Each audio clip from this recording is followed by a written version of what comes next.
It is you, isn't it? Depends, doesn't it? What are you doing hanging around here in the girls' cloakroom?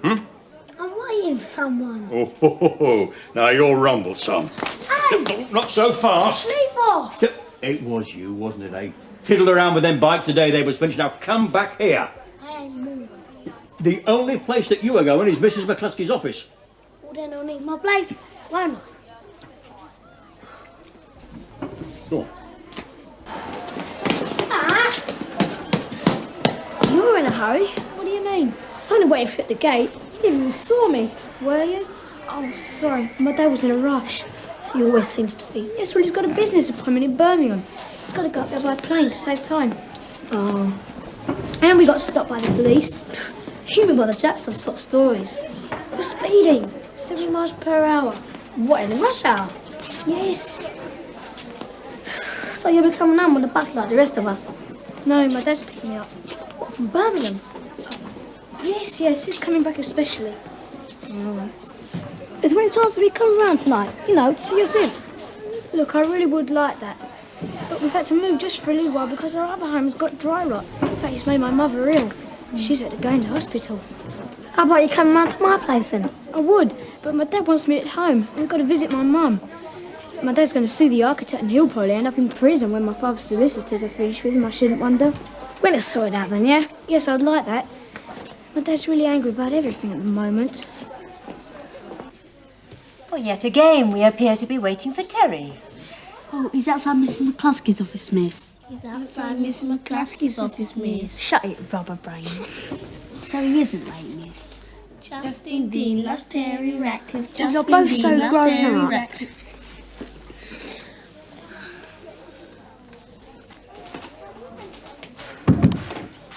This is the lad, Mrs. McCluskey. Terence Ratcliffe. Out of all the new first years in the school, it's my name you remember. My card's Mark. It's him, all right. This is the one I saw hovering around the bike sheds, and then a few hours later, they'd gone. What have you got to say for yourself, Terence? I've been picked on. Why are you talking to me when the bikes were nicked over a week ago?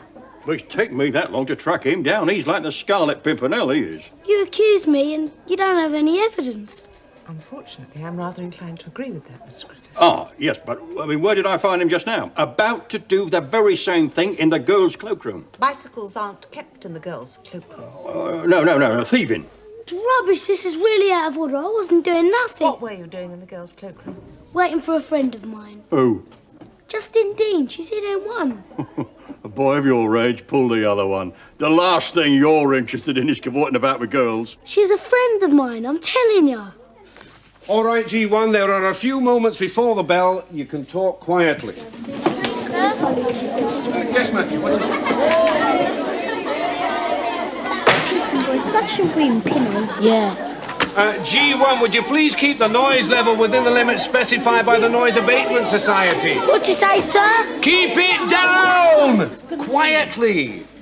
Thank you, G1. Now, Matthew, what is it? It's a different phone number, sir, from my home. Oh, I see, Matthew. OK, well, let me just make a note of it.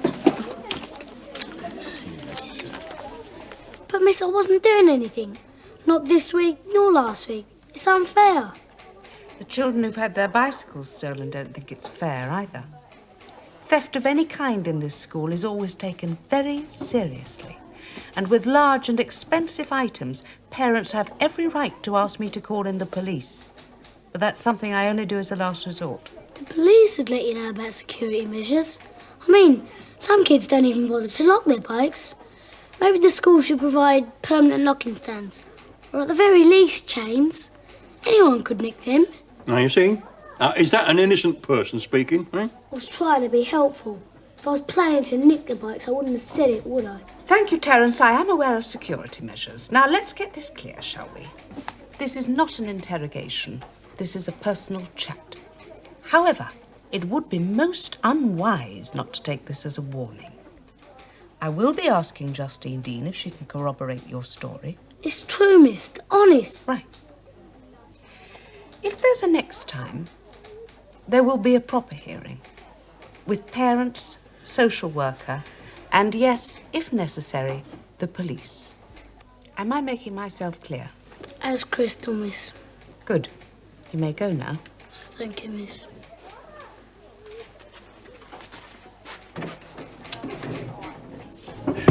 You mark my word, he's the one. We have absolutely no evidence of that whatsoever, Mr. Griffiths. Next time, please report these things to me and then let me deal with them. Yes, Mr. McCluskey. If I can't keep my school secure, then it's time for me to resign.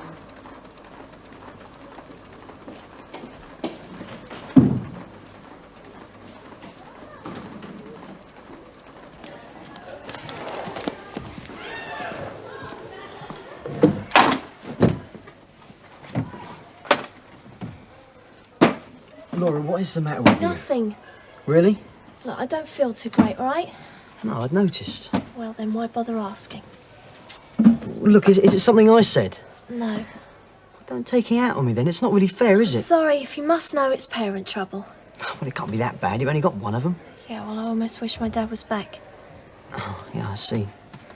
Guess you must miss him since your mum and dad got divorced. It's not that. It's my mother. She's only gone and fallen in love. At her age. So embarrassing. Yeah, well, they don't stop having feelings when they get older, do they? Yeah, but he's young. Well, younger than her. If that's not bad enough, he's awful. He's a real pig. What, you mean he's pink with trotters? Be serious. He treats me like a kid. You don't know what a fuss my mum made about me seeing Stephen Banks. If Banks had been anything like him, I wouldn't have gone near him. Yeah. Well, you two haven't got very far, have you? Yeah, well, we're having a serious conversation here, miss. Oh, yes, what about? About parents, and my mother in particular. Ah, well, in that case, then I think I'll leave you to it. See, it's another problem with her teaching at the school. No one will ever talk about her behind her back.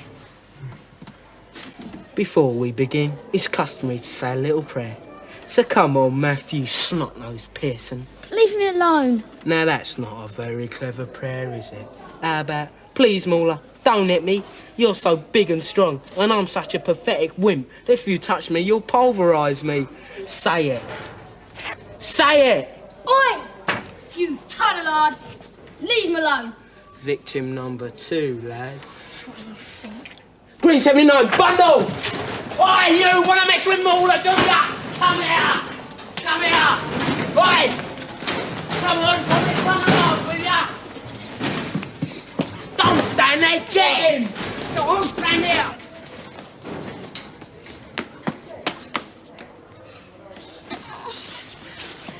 Don't! Stop that! Bronson!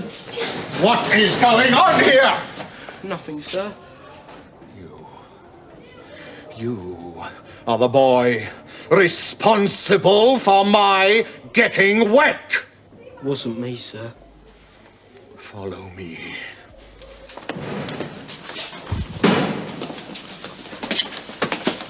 Come back here! Oh, thanks, Clark. That's what friends are for, innit?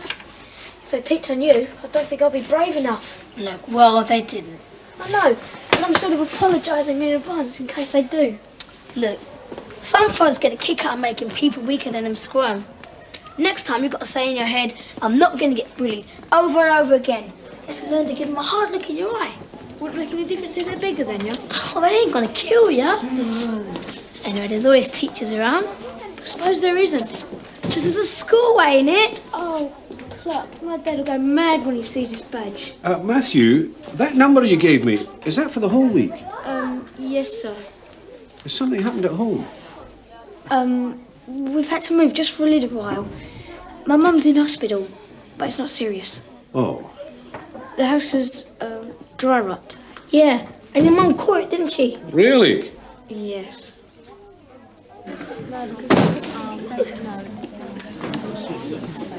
He recognises you straight off when he comes in. You ain't got any dark glasses, have you? If I won't recognise you more. What you got there? Just a few LPs for me Ronnie to practice with. Let's have a look. Blimey, the Rolling Stones. They're my mum's favourites. Or at least they were. Even she prefers the House Martins now. They're the intro to one of the tracks we're going to use, that's all. Settle down! Fermez la porte, s'il vous plaît. Today is an oral lesson. Oui? Oui! Très bien.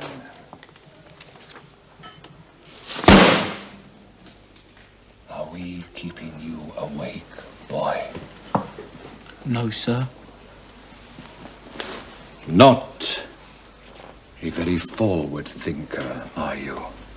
Thought old Bronson would not recognize you again, hmm? But you forgot.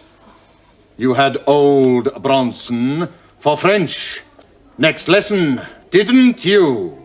Yes, sir. In French. Oui, monsieur. Say, I am very sorry, sir, in French. Sorry, monsieur. You know what you are, boy? No, sir. In French, you imbecile. No, monsieur, vous imbécile. Explain, in French, to the rest of the class, what you did to incur my wrath. Something, The longer we wait, the angrier I become. You will all, please, take down an English translation of what is about to be uttered. Monsieur Bronson, dans la chambre du garçon, j'avais une peine avec lui sur la tête. You pathetic, unteachable specimen. Hayes, translate what has just been said. Mr. Bronson, in boy's bedroom with basket of water on the head.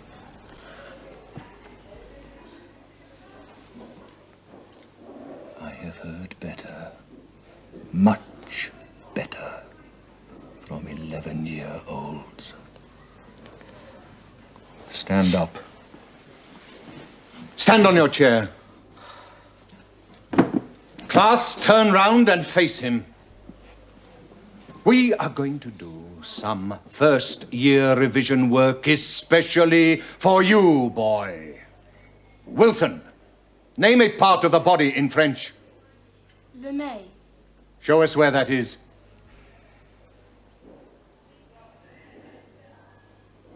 Trent. La bouche. That's right.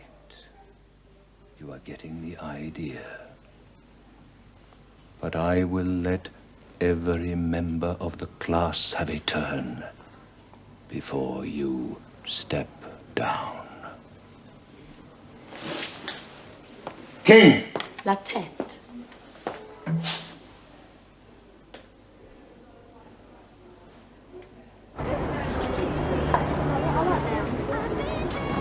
Want to go in your favourite shop?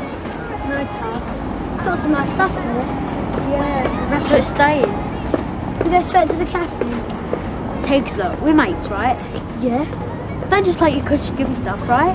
No. No. I want us to be mates because, well, I think you're really interesting. Not because you nick things. Yeah, but would you find me interesting if I didn't nick things? You wouldn't believe the notes I've had from parents this week excusing their kids from games. Everything from athlete's foot to vertigo induced by computer terminals. That's nothing. Young Pearson tells me his mother's suffering from dry rot. Oh, I didn't know she'd met Morris.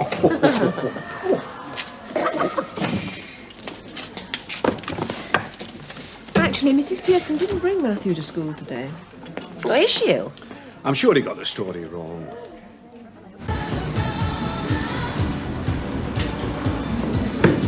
I can still go back and get some sandwiches.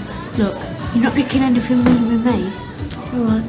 If I could produce 2 plates of egg and chips, that'd be something. Next you'll be telling me you've got 2 bikes up your trouser legs. Don't joke about it. That was a right interrogation this morning. Cossie come and ask me to confirm your story. She's okay, she is. Wasted in the school. She should have been a pig. Don't you want to know if I supported your story? Well, I don't reckon you'd be sitting here if you hadn't. That's true. Straight up, did you take them bikes? What do you think? Dunno, that's why I'm asking. Ever heard the saying, give a dog a bad name? Yeah.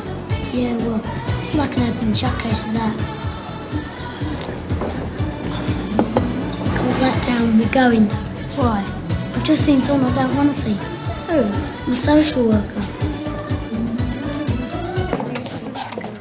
Could I have a quick word with you all, please? Miss Booth already knows some of this. Really? Miss Booth? Yes, only because she's his form teacher, Mr. Bronson. I'm talking about Terence Ratcliffe. Oh. This is a young man who's been in trouble with the law and is currently under the supervision of a social worker. Now, this morning, Mr. Griffiths put me in the embarrassing position of accusing him of theft without any evidence whatsoever. I might add, I almost marked him absent this morning because nobody told me where he was during registration. Yes, I'm sorry about that. I'm concerned we do not make a scapegoat of this boy, that he doesn't constantly find accusatory fingers pointed at him simply because he is deemed a likely suspect. But surely it's Neither should we be naive. We must simply bear in mind the old adage, give a dog a bad name. Yes, I think we'd all agree to that. Yeah. Thank you. Mrs. McCluskey, I wonder if you could put our minds at rest. Only we have heard rumour of your resignation. Really, Mr. Bronson? I can't imagine where. I have absolutely no intention of resigning. Have a pleasant afternoon, everyone. Resignation? Really, Morris? What kind of fantasy is that? Reminds me, Morris, of another old adage. About egg on the face.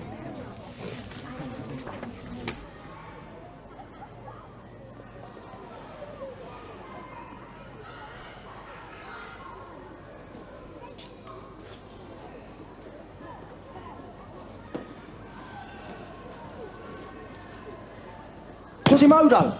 Leave you fat git, leave. What's all this rabbit about America? What do you want to go there for anyway? No one would know me, would they? No one would pick on me. Of course they would, they're not stupid. Ah, 2 volunteers. Then what happened last time, sir? The bill! The bill! Vince didn't mean to set the alarm off. It's all forgotten now. You try telling him that, sir. I am. Now, if you two have nothing better to do, perhaps you can help me sort out the lost property. Yeah, Vince. We might be able to find you some shoulder pads. They need to lock her in, American. Instead of some agricultural disease. We all have our obsessions, Trevor. Oh, yeah? What's yours, then? Wait and see.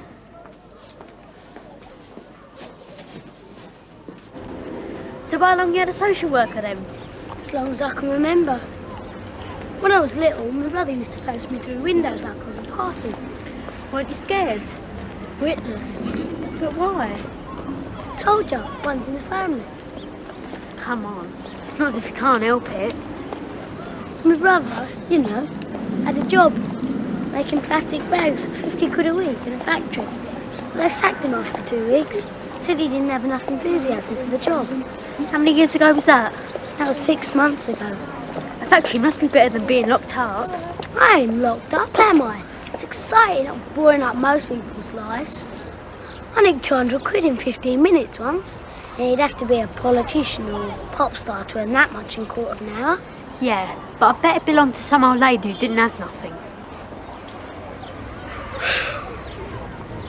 Well, R4, don't know about you, but this afternoon seems to have flown by for me. Now, remember, this evening, homework first and then telly watching, not the other way around. She'll be lucky. I'm practicing tonight.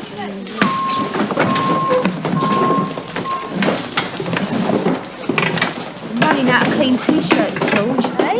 Well, my pyjamas don't cover the butterfly. My mum brings me a cup of tea in the mornings. Who else knows? No one. Now Regan thinks I've got a thing about me body. Well, you have. A butterfly. All right, Helen? All right. How's it going? Has anyone else seen it yet? No. Seen what? Show her. It's brilliant. I'm thinking about getting one. One what? One of these. What is it, felt tip? Felt tip? This is a real thing. Bona fide. Helen? Don't be such a baby. I will see you as a baby when you need a skin graft. You've got that for life now. Ron, I've been looking for you. Want to come back to my house tonight? Yeah. Well, let's go. You go ahead. We intend to. You didn't see what Helen's done? No. She's only gone and got a tattoo. What's she done that for? Who knows? Do you think she's going a bit funny? Well, it's a pretty mad thing to do, isn't it? They should grow up. I know. Anyway, want to come back with me? Yeah, my mum and dad have got a bit narked with the noise. Oh, no. Still, I think they prefer that to me having a tattoo, even if it is less noisy. I wish you could come round to my house. It's okay, I understand. Look, when my dad arrives, I'll ask him if he'd mind giving you a lift home. Oh, yeah, of course.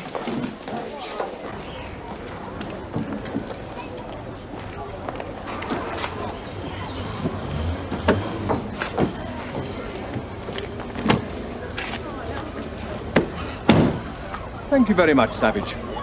Sir, do people speak French in America? You ask me, they do not even speak English. Oh. Certainly their spelling is extremely vulgar. Oh. There he is now. Hang on a sec.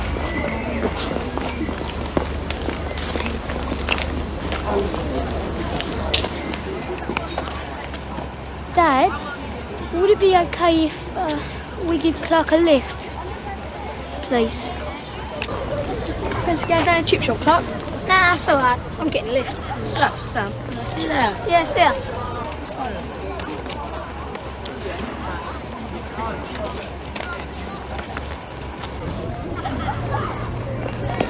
Okay? I'm sorry, he says no. I think he had an awful day at work. What, in Birmingham? Yes. And anyway, I think I asked him rather rudely.